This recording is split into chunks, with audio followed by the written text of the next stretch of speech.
Dari semua yang ditulis tentang mengapa Kartu Indonesia Pintar nggak sesuai harapan, satu konteks paling penting justru selalu dikecilkan. Ada satu foto yang beredar di grup WA orang tua murid SD di Jakarta Timur bulan lalu. Seorang anak perempuan berusia 10 tahun sedang memegang amplop Kartu Indonesia Pintar, tapi di dalamnya kosong, tanpa uang, tanpa tanda tangan petugas. Hanya ada selembar kertas kosong yang dikeluarkan dari printer warna abu-abu. Orang tuanya membalas dengan emoji marah, kemudian mengunggahnya di Twitter dengan caption, "Beneran nih, masa KIP-nya isinya cuma amplop doang?" Dalam 2 jam, cuitan itu sudah dikomentari ribuan akun dan dibagikan oleh ratusan akun media lokal. Itu bukan satu-satunya kasus. Teman saya di Makassar bilang, di sekolah anaknya, KIP yang diberikan tahun lalu belum cair sama sekali hingga 3 bulan sebelum libur kenaikan kelas. Padahal di sekolah itu, hampir 80% murid berasal dari keluarga yang terdata miskin.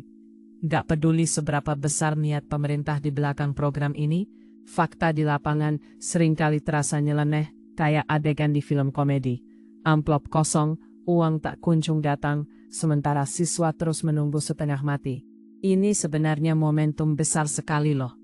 Kartu Indonesia Pintar atau KIP kuliah untuk jenjang perguruan tinggi dibarengi dengan semangat Indonesia Maju yang digembar-gemborkan sejak 5 tahun terakhir. Menteri Pendidikan dan Kebudayaan waktu itu bilang, program ini bakal jadi gerbong utama untuk mencetak generasi penerus bangsa yang tak lagi tergadaikan oleh ongkos sekolah. Ada dana triliunan rupiah yang dialokasikan, sistem daring yang ditata supaya transparan, dan target yang dicanangkan, jutaan siswa miskin bisa sekolah tanpa takut biaya. Tapi kenapa hasilnya begini? Nggak cuma amplop kosong, ada cerita-cerita lain yang lebih memilukan. Sekolah yang menahan dana KIP untuk belanja operasional, guru yang disuruh melapor ke Dinas Pendidikan kalau ada siswa penerima KIP padahal uangnya belum cair. Sampai ada kasus di mana orang tua siswa rela menyuap petugas sekolah supaya KIP-nya cair tepat waktu. Ini bukan lagi soal program pemerintah yang gagal, tapi soal sistem yang ternyata berlubang dari hulu ke hilir. Yang menarik, masalahnya nggak cuma terletak pada dana yang terlambat cair atau administrasi yang ribet, meskipun itu bagian besarnya. Ada satu aspek yang sering luput dibahas. KIP itu ibarat pisau yang diasah tapi nggak pernah dipakai. Ujungnya tajam, tapi tangkainya lepas. Maksudnya, program ini emang diciptakan untuk menolong siswa miskin, tapi nggak dibarengi dengan pengawasan yang nyata di lapangan. Coba bayangkan, seorang anak di pedalaman Papua yang berjalan kaki 2 jam untuk sekolah, menerima KIP, tapi ketika dia pulang, sekolahnya nggak punya fasilitas untuk memanfaatkan dana KIP. Misalnya, gak ada laboratorium komputer, gak ada buku pelajaran tambahan, atau bahkan gak ada meja yang layak. KIP-nya untuk apa? Buat apa uang 450.000 per bulan, kalau sekolahnya gak punya apa-apa untuk ditingkatkan? Lebih parah lagi, banyak sekolah swasta kecil yang menerima dana KIP, tapi malah menaikkan biaya operasional semesteran. Alibi, biaya tetap sekolah naik karena inflasi. Padahal dana KIP seharusnya menutupi kekurangan itu. Jadi, siswa miskin yang sudah susah payah dapat KIP, justru jadi korban kebijakan yang salah sasaran. Lalu ada masalah klasik yang gak pernah hilang, korupsi kecil-kecilan di tingkat operasional. Saya pernah ngobrol dengan seorang guru di sebuah SMA negeri di Jawa Tengah.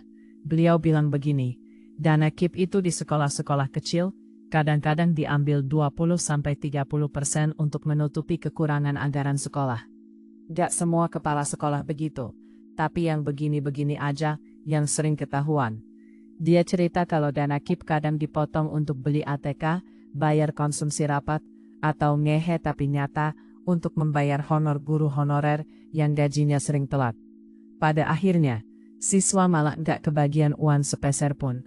Kasus ini mirip dengan apa yang terjadi di sejumlah daerah pada tahun 2022, ketika Badan Pemeriksa Keuangan menemukan penyalahgunaan dana KIP sebesar puluhan miliar rupiah di beberapa kabupaten.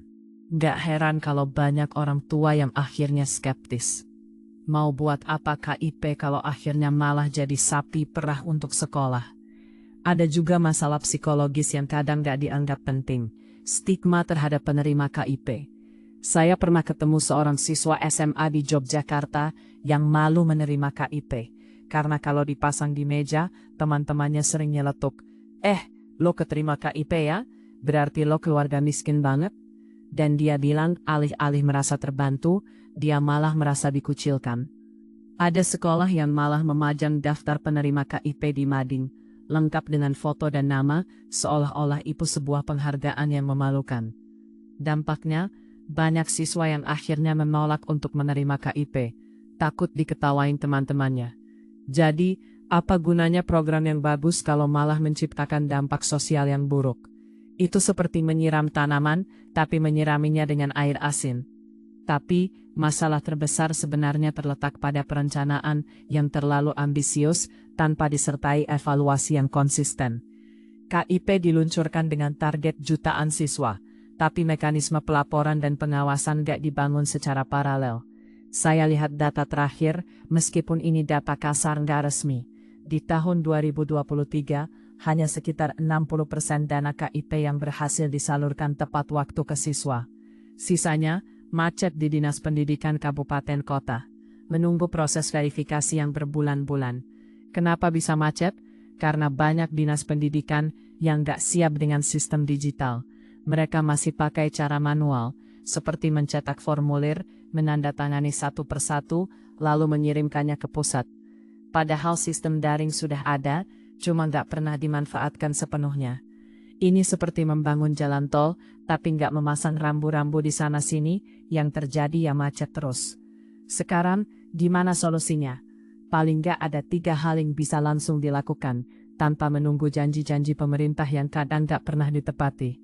Pertama, transparansi dana KIP harus dibuka lebar-lebar, bukan cuma di website resmi yang jarang dibuka orang, tapi lewat sistem yang bisa diakses langsung oleh orang tua siswa. Bisa lewat SMS Gateway, aplikasi mobile, atau bahkan broadcast WA resmi sekolah. Kalau dana KIP sudah cair dari pusat, orang tua harus bisa langsung tahu lewat notifikasi.